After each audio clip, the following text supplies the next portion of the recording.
in the name of God. Probability distributions, random variables. In the reliability calculations, we perform a series of experiments to collect our data from the system that we want to calculate its reliability. We want to have sufficient knowledge about the system behavior to apply the probability theory and calculate and evaluate the reliability of the system. This kind of data calculation known as empirical. We will have a whole range of values and outcomes that we want to emerge all of them. We want to apply the probability theory to the occurrence of these values and events. They occur by chance, i.e. randomly in time, space, or both of them. The parameter of this event should be measured, for example, a failure rate in a component, length of repair time, value of a resistor, mechanical strength of a component. All of them are variable and randomly varies in time or space. They are defined as a discrete or continuous random variable. A discrete random variable is the one that have only a discrete number of states or countable number of values. For example, tossing a coin, it is a discrete variable because the outcome are only two discrete states that can occur, head or tail. Or throwing a die is a discrete variable that has only 6 discrete states or that are possible, from 1, 2, 3, 4, 5, and 6. A continuous random variable is in the opposite side that can have an infinite number of values. This doesn't mean that the range extends from -infinity to +infinity, but this means that there are infinite number of possibilities of values. For example, an electric current or voltage can have infinite number of possibilities or values between, for example, 5 ampere and 10 ampere, or for example 100 volts and 200 volts, but no others. It is a continuous random variable. Density and distribution functions.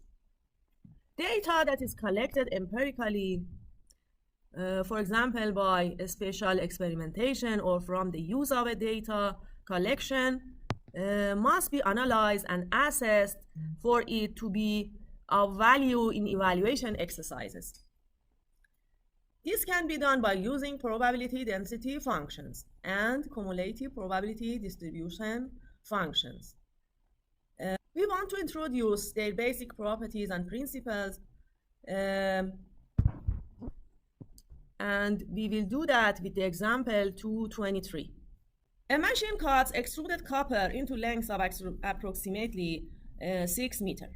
Using random sampling, a quality control engineer measures 20 of these cut lengths as 5.97 to 6.02. These results may be plotted as a frequency distribution as shown in Fig 27a.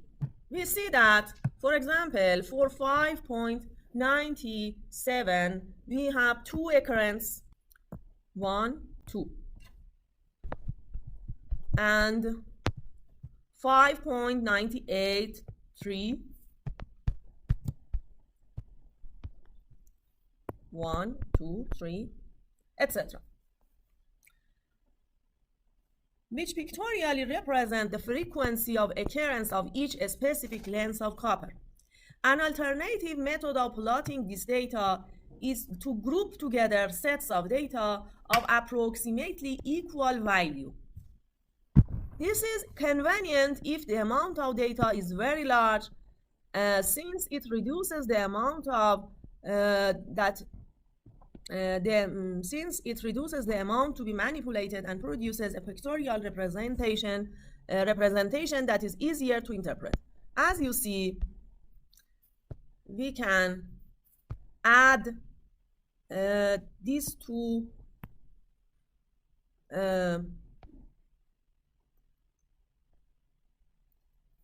section of our frequency figure in one column that you see both of 5.97 and 5.98 and add both of their frequency. 2 plus 3 is 5, so we have here 5. We can do that for all of our frequency diagram and reach to this diagram that is called a histogram. This is a histogram. Since all possible outcomes of the sample space being considered have been included in this figure, it follows that the summation of the probabilities must equal to unity. For example, when we toss a coin, we have half probability of tail and a half probability of head, and we can add them and reach to 1. This is the same for all of the data sets that we want to calculate their probability. Another method of presenting a data set is to use the cumulative probability distribution function. This is obtained by ordering the values of the random variable in ascending or descending order and by starting with the probability of occurrence of the smallest or largest value.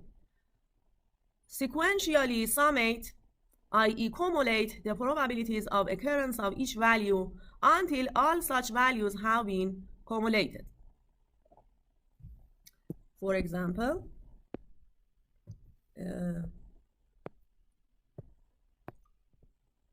in the tossing a coin, we have a half probability of head and half probability of tail.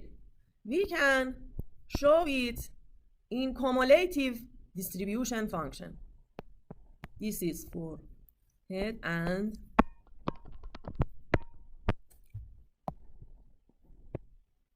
this is a cumulative distribution function that shows we add these together.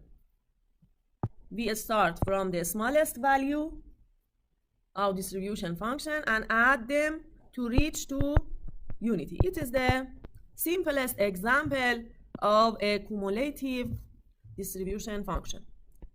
I can show it here for our example. The probability of occurrence for 5.97 is 0.1. How we are calculating? Because we have 2 occurrence of 5.97 and we have a total 20 measurements. So the probability of occurrence of 5.97 is 0.1. And the probability of 5.98 is 3 to 20, which is 0.15. And 5.99 is 5 to 20, which is 0.25, etc. So we use this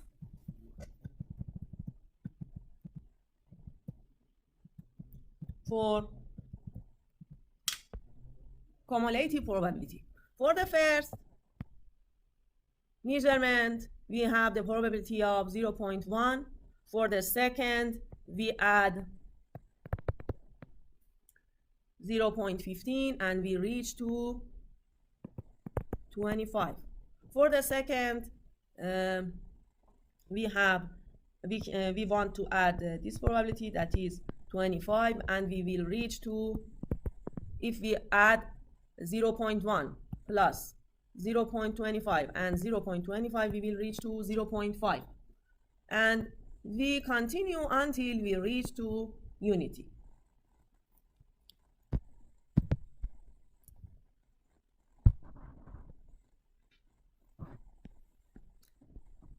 This is an example of a discrete random variable. The data are discrete. But the nature of this problem is a continuous random variable, because we can have any data. All of the data are possible for us. The discreteness of this problem occurred because we have a limited sample size. And if we add our sample size, we will tend to a continuous random variable. If we add the number of data, for example, we have a sample here, a sample here, and the figure that I drawing will tend to a continuous figure. Now it's discrete, and if we add the sample size, increase the sample size, we will have this kind of curve for cumulative probability. If we differentiate from the probability distribution function, which is cumulative, fx, capital F, derivative of f to derivative of x, and we can have integral of fx to reach the cumulative distribution function.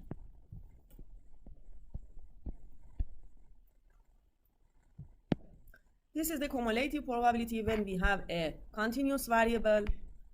This is a probability density function. If we differentiate from this is fx. We reach to the probability density function. dfx to dx is equal to fx.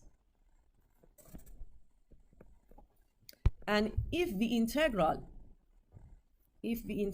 from fx, that is probability density function, we will reach to capital Fx, which is the cumulative distribution function.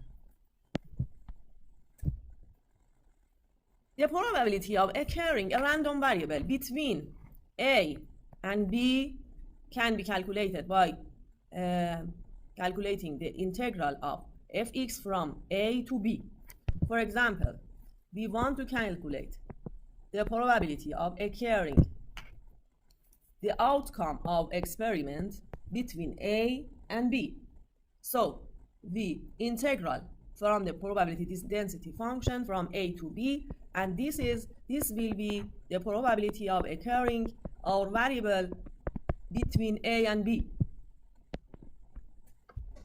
You should note that the probability of occurrence of any given value between a and b, that if we want to have exactly, for example, a, it is the integral from a to a, which will be 0.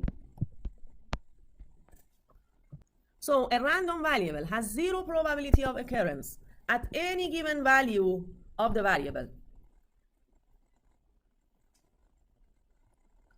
And the probability of occurrence will be increased if we increase the interval.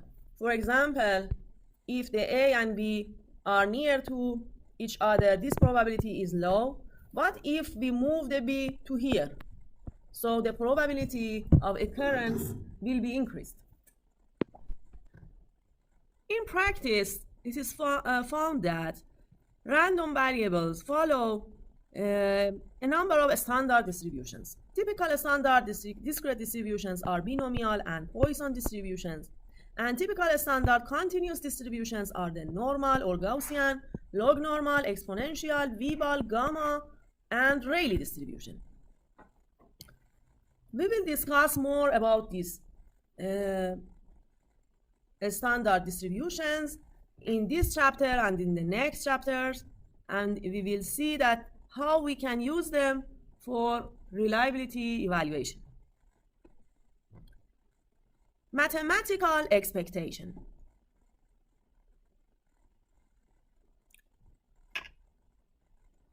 It is useful to describe the random variable of a system or a set of data by one or more parameters rather than as a distribution.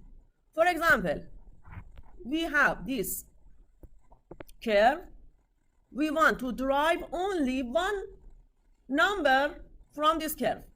What is the best number you think that we can derive with this curve that show the nature of this curve as a whole representation of this curve?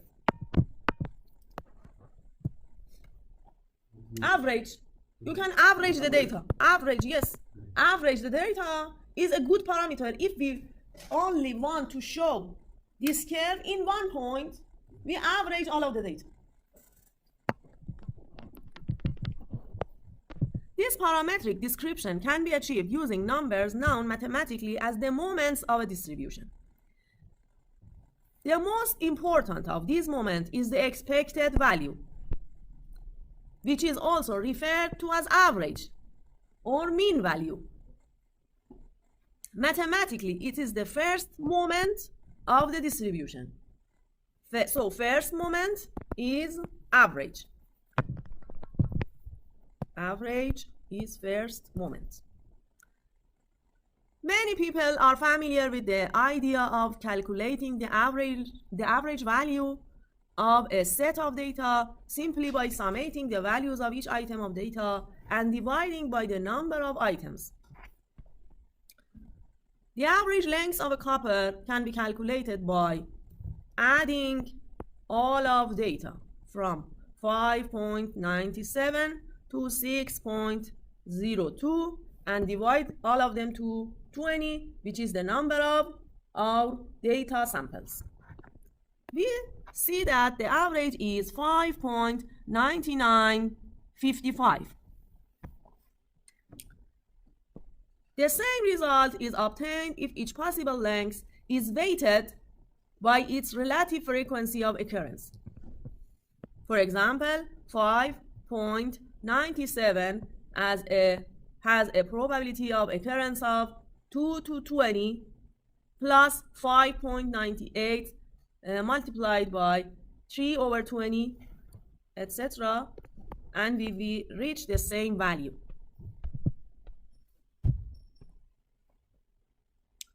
So if we want a formula for calculating the expectation value or average, we can write like this: sigma from 1 to n xi pi. And the summation of pi's over n are unity.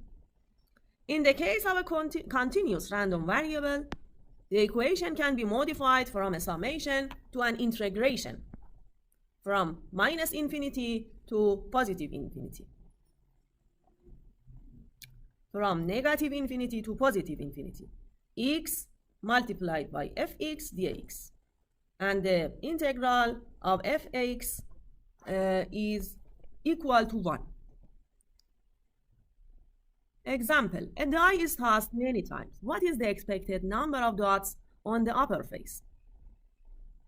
The expected number should, so we calculate it with 1 multiplied by its occurrence probability plus 2 multiplied by its occurrence probability to 6 multiplied by 1 over 6. We see that we reach to the number 3.5. This is show that we, in expectation calculation, we may reach to a result that is not physically possible. We don't have 3.5 in our die.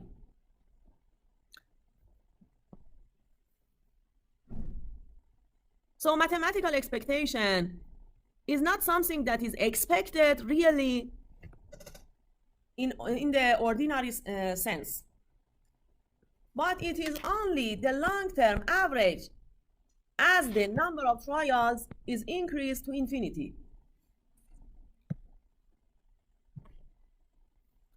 It is not the most frequently occurring values.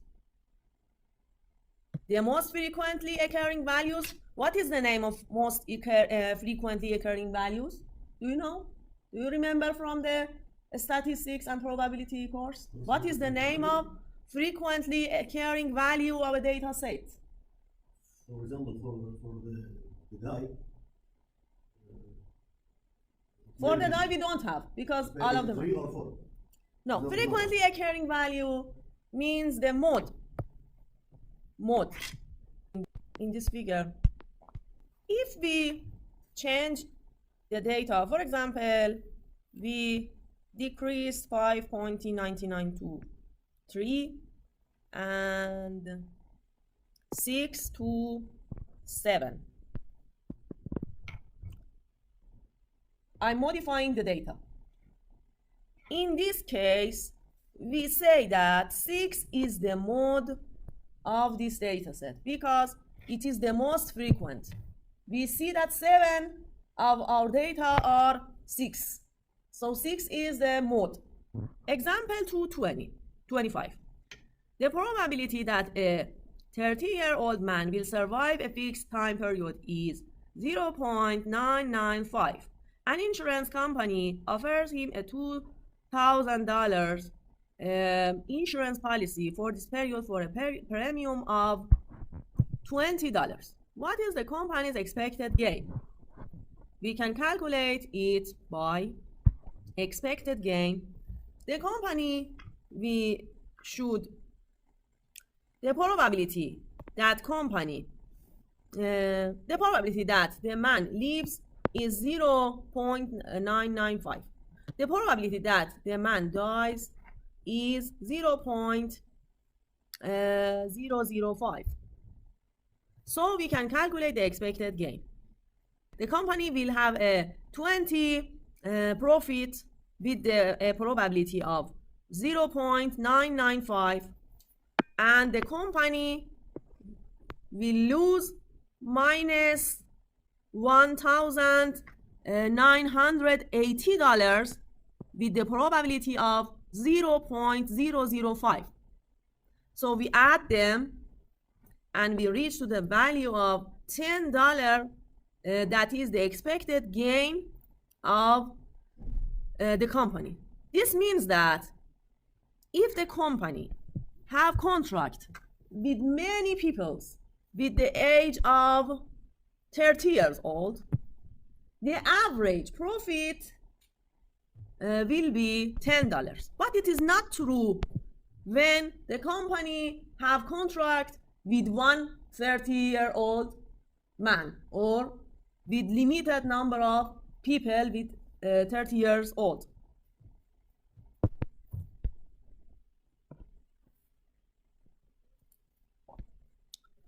Variance and standard deviation. Although the expected value is probability the most important distribution parameter in reliability evaluation,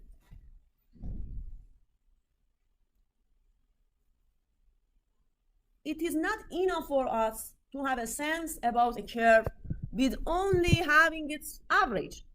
We want to know that how it is spreaded. The amount of spread, or more correctly dispersion, of a distribution is measured by the second central moment of the distribution, which is known as the variance, Vx. In general, the kth central moment of a distribution is defined as mk equals to ex minus ex kth moment.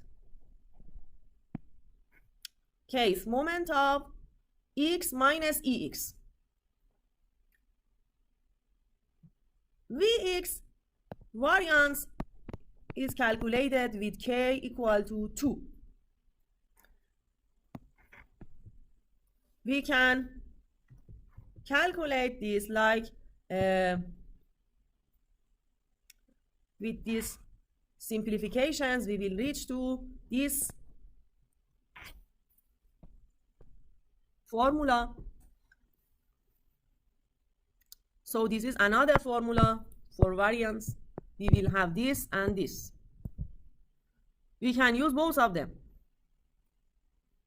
Expectation of x2 minus e2x.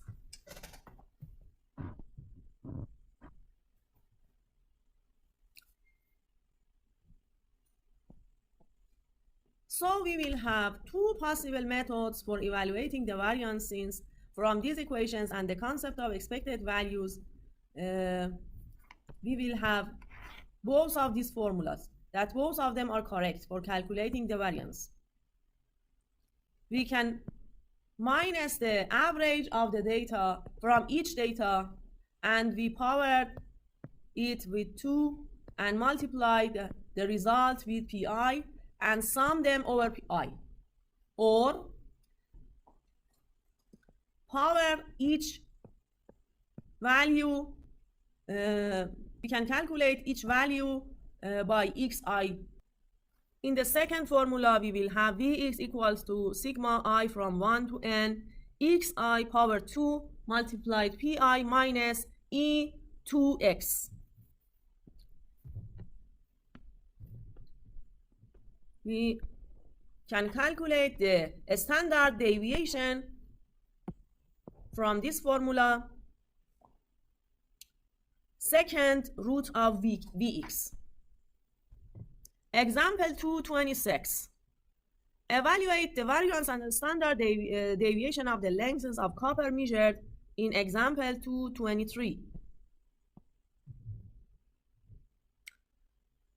So we will use the formula, the second formula. Vx is equal to sigma I from 1 to n.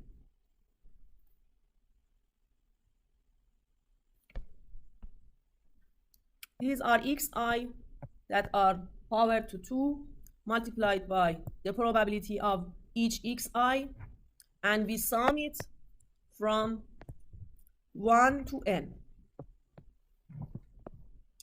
And we minus ex, which is the expectation value, to the power of 2,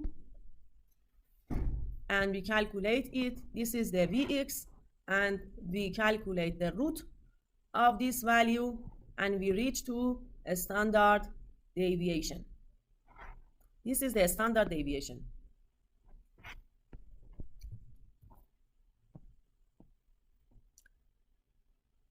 Chapter 2 finished. In this chapter, we reviewed the fundamental concepts and principles of probability theory that was required in reliability evaluation. In the next chapters, we will see their use in reliability evaluation. Please see these problems and try to solve them to be ready for your exam. Have a good time. Any questions? In the next session, we will enter to chapter 3, which is about application of the binomial distribution. Have a good time and goodbye.